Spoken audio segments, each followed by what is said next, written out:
Friday, November 29th, 2024, Black Friday, or the day after Thanksgiving. So yesterday we just had a simple Thanksgiving dinner, turkey and I think potatoes, vegetables, and some red horseradish that went on the turkey. Tasted really good. You know, it was a really nice twist. I usually have a cranberry sauce on my turkey. That was the custom in America, you know. But this was nice. The wife made it and everything. It was just us and the baby. You know, people in Ukraine, they don't know this holiday and everything. So we're planning the baby's first birthday party. You know, already started. It's around 2 months away, a little bit less than 2 months away. So it's a lot to organize. It was more than I thought. Invitations, food, decorations. Have to order this stuff. Some of it takes a little bit longer than the others. So it's better to start this now, find the food company, because we're going to invite like 10 people. You know, I think with the babies it'll be 15. So it's a bit much to cook in our little kitchen. So it's better to hire that out. So yeah, that's where we're at. I guess since the last update, there's been a lot happening here. Yesterday and the day before, there were a lot of rocket attacks on the electrical infrastructure. So we've been on a power schedule here. You know, it's not as bad as it was last year. You know, 2 hours on, 4 hours off, something like that we had last year. But it is noticeable. And I got this Bluetti battery this year that powers up the whole apartment. But some of the smallest things eat the battery, you know, like, so it goes on the main circuit for the apartment. We can't be selective about the appliances. So we have to manually shut down like the refrigerator. That eats a lot of electricity. Don't use the cooker, don't use the water boiler. You know, so, because that'll just pull all the juice out of the battery. Mainly we just want to keep some lights going and keep the hot water, not the tea making boiler, but like the one that fires up the gas. So, you know, this main water boiler for the apartment, the one that gives you hot water, it has electrical controllers that just use a few watts of electricity, and those run on gas. But this tea kettle, that's what I was trying to think of, the tea kettle, that's pure electric.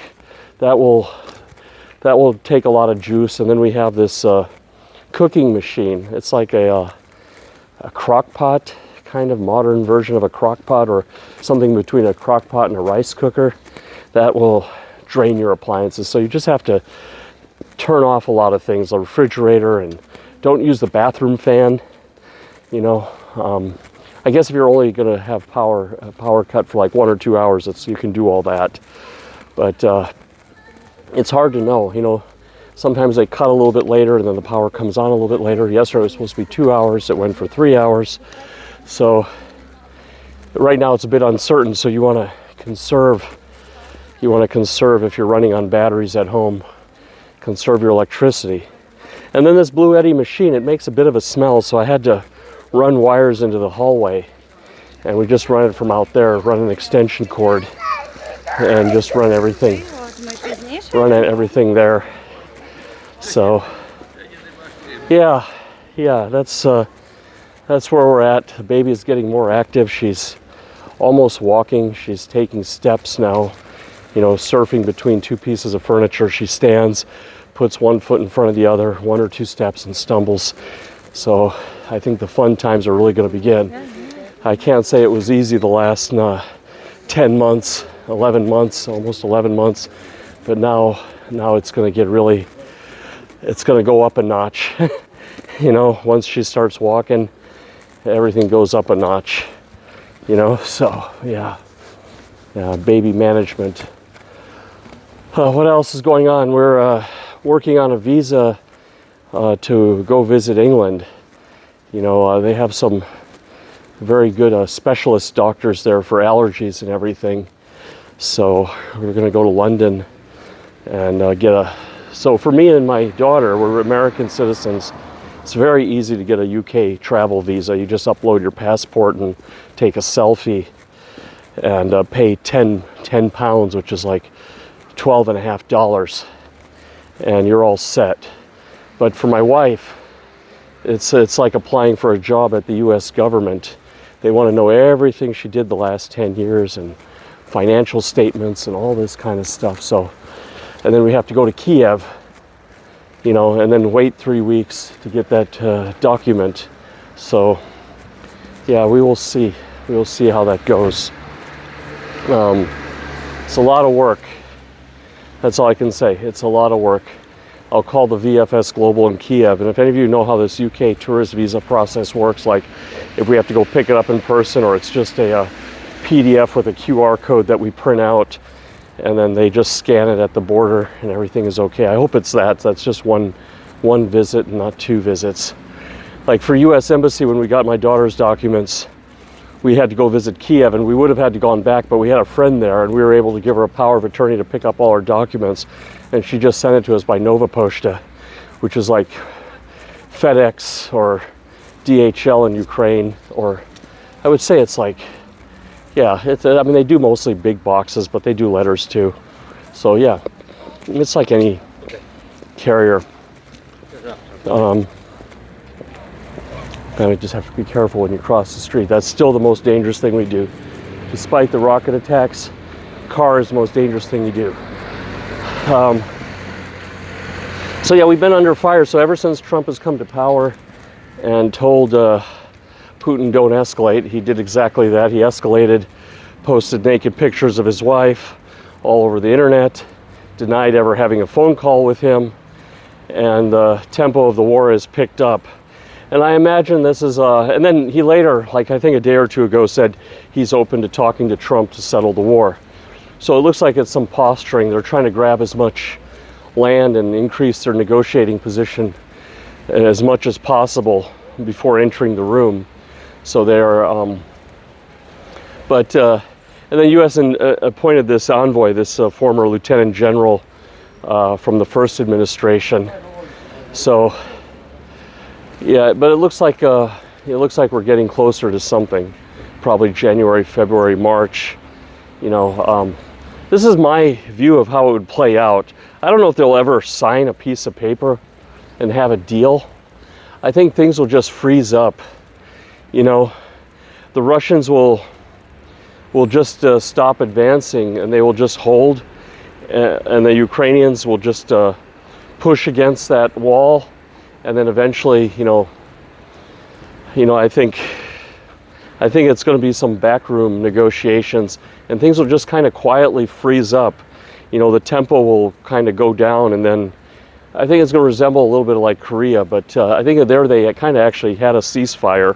I don't know if we'll ever have. They'll openly say ceasefire, but I think it'll freeze up during the. You know, there'll probably be like public negotiations. And then there'll be stuff, there's a Moscow to Washington hotline in the White House, in the Oval Office, like a red phone that goes straight to the leaders who have nuclear weapons. I think there'll be some conversations on that thing, you know, that won't be so public. And I was explaining to a friend, it's going to be like Georgia. You know, Georgia didn't get NATO. Part of Georgia is under occupation. The rest of it is, they got a puppet government. I mean, they had a normal government, but I guess the Russians rigged the election, got a puppet in there. So I think that's where it's going here. I think we'll have 4 years of kind of like this freeze, you know, and we'll still have the same government here, and things will be, from a Lviv perspective, you know, business as usual. You know, probably less power cuts, some rebuilding of infrastructure, but I think investments, you know, and stuff will be, investors will be hesitant. You know, we might get the airport reopened. I'm not sure. They're talking about it, but they talk about that every year. You know, insurance companies, you know, they have to decide that, you know, what the threat is. But if, you know, you're having rocket attacks and stuff, they're not going to insure that. You know, nobody's going to pay out to families on a plane that got hit with a rocket. You know, no one's going to take that risk, you know. You know, that would just be impossible. The tickets would be $20,000 a piece if actually some insurance company took that deal. You know, it would just fly from here to Warsaw. No one's going to take that deal. So, I don't know, it'll quiet, and then I think after 4 years, the Russians may make another move. I don't know. I mean, it depends how much Europe can step up and how much weight they can bring to the negotiating table, you know, as these lines kind of solidify. But my feeling is like Europe, I've talked on and on and on about the European model doesn't work. All these little individual nation states with their own little languages. This is done. This age of being special and having your little culture, and you know, this is done. You know, it's like evolution.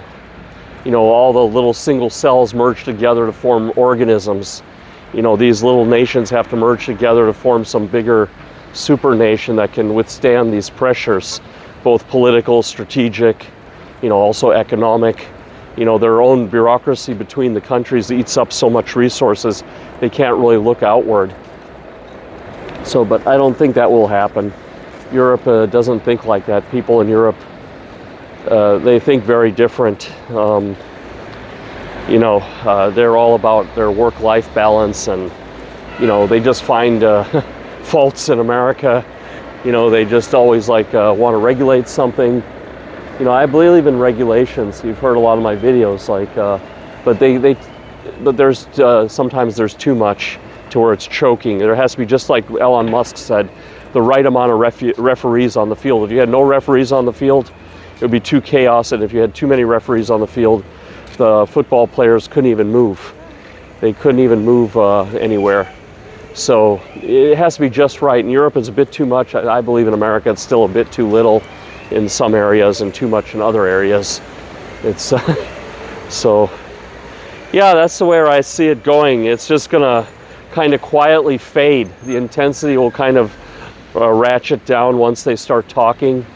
You know, probably officially nothing will be reached, no agreement will be reached, but the fighting will slow down and probably pause to most degrees. Like the Russians will have taken what they, I don't know if they want to take all of it. I'm not buying into those arguments, you know, and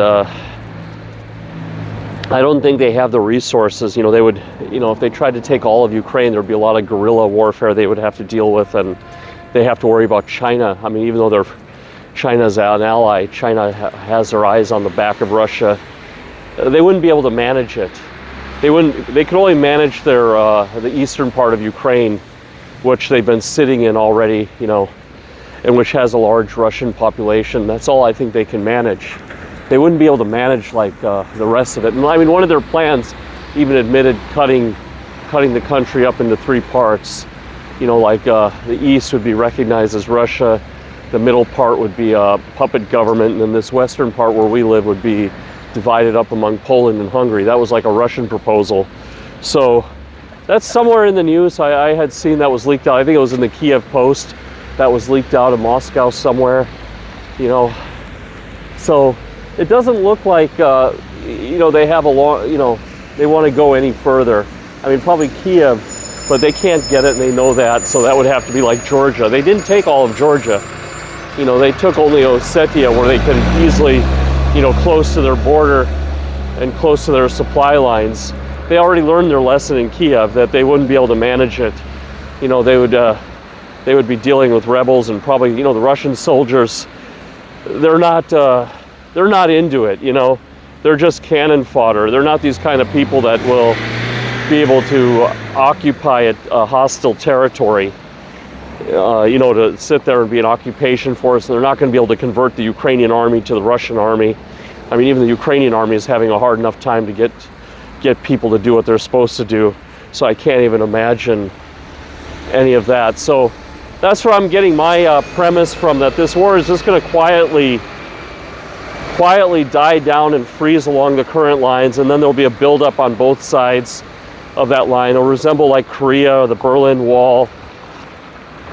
And the real trick to this negotiation is allowing, you know, European nations to secure Ukraine. You know, either you know, by funding and providing all the weapons necessary and training, and the Ukrainian men are really going to have to step up and build this 500,000 man army. but even better. But I don't, like I said, I don't see Europe doing this. Maybe some countries putting some advisors or some trainers here, you know, the special forces or something to train, you know, do like, I forgot what that term is, you know, foreign service training or something, to just train up the Ukrainian army to manage themselves. And, you know, maybe in that negotiation, Ukraine would be allowed to arm itself as necessary, you know, quietly. You know, they would bring the F-16 tires in one container and bring the F-16 in the other, and put the tires on and say it's made in Ukraine, and that as long as all the weapons are made in Ukraine, it would be okay. And they could do some workarounds on that. I mean, that would be a best case, but more or less I see it like Georgia. You know, they'll rig the elections and stuff, and, you know, you might have some Maidan protests and everything, like you have in Georgia now. You know, people are protesting when Georgia dropped out of EU membership. But I think that's what this is going to resemble, like what's going on in Georgia. I'm not sure if the Russians will make a grab for Moldova or not. You know, I mean, that should be on the table as for the negotiation goes as well. You know, they're cutting up the road there. You can see I have to cross over to the other side. I should have done that over there, but yeah, it's really hard. It's really hard to draw the vectors where they're going. I mean, the J.D. Vance proposal to have a DMZ, demilitarized zone, and it's run by the Europeans. That's really like a best case now. You know, that's a best case that Europe would step up, and, you know, you would have French and German and British and Spanish soldiers, you know, the countries with the large armies, you know, putting their soldiers there, and then Norway would provide weapons, and Sweden, you know, they would provide these planes. You know, they have planes that can land on the roads, you know, but they're too small, I guess, to send troops over. You know, they got to protect the Baltics. You know, the Scandinavian countries are mainly going to be concerned with holding the line in Latvia, Lithuania, and Estonia, backing them up, because those armies are really small. I mean, they're basically they're really small armies over there. So yeah, the weight of this deal would have, you know, and Germany is like, Germany is not stable. Like I said, this European model is broken. You know, it's all going to be very up and down. And the Russians would just wait it out 4 years after Trump is gone. And J.D. Vance, you know, and everyone else is going to have bigger problems to deal with, and just things might quietly slip, you know, here. It's not very optimistic, I know. It's not very optimistic. Like I said, having a DMZ run by Europe and having them commit, like the U.S. committed to Korea, would be the ideal situation. But if it just becomes a limbo country like Georgia, there's not going to be any investment here. But Georgia did get the flights back, so as long as there's no shooting, and, you know, it takes some years for the hostilities, you know, before the insurance companies have totally said, okay, there's no hostilities right now, you know, we can start bringing the planes back in. That's going to take time. Like I said, I'm kind of going all over the place because this situation is all over the place.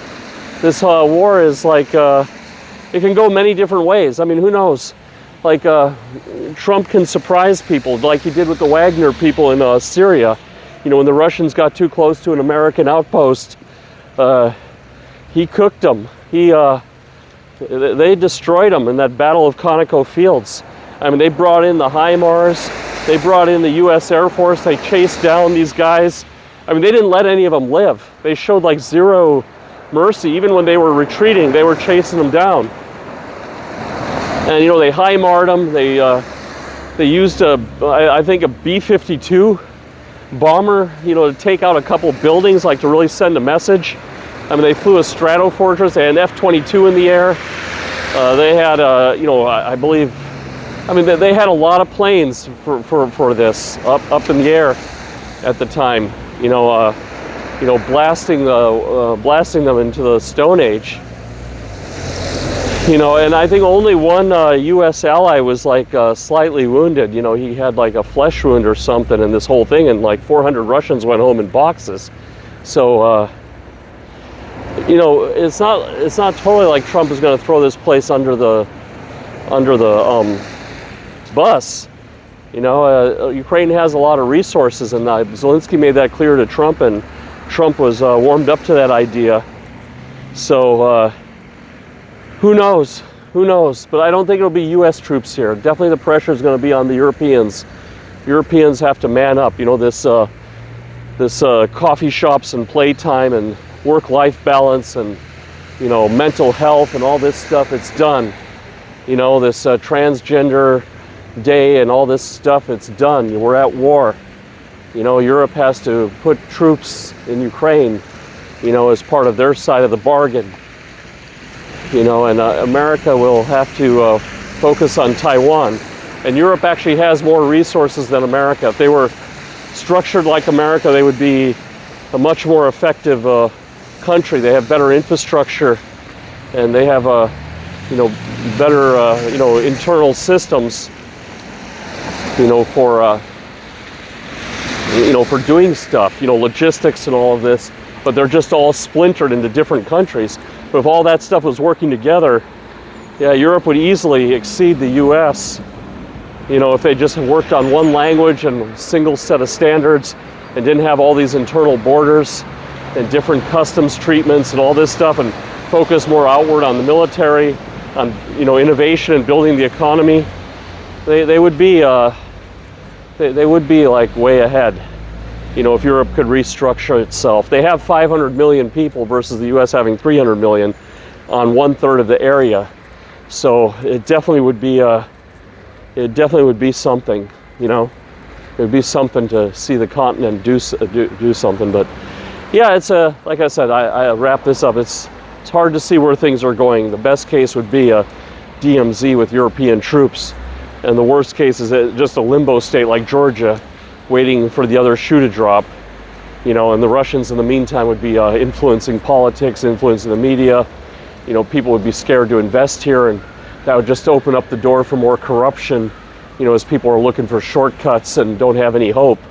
That's like usually what sows corruption, you know, when everything seems so hopeless and you're stuck in a rut, you know, then you just grab what you can, you know, that's, you know, the Russians are good at creating those kind of environments, and they can exploit that mentality, you know, which they have been doing. You know, we've had a lot of Russian spies arrested, you know, here and everything. So, yeah, let's see where it goes.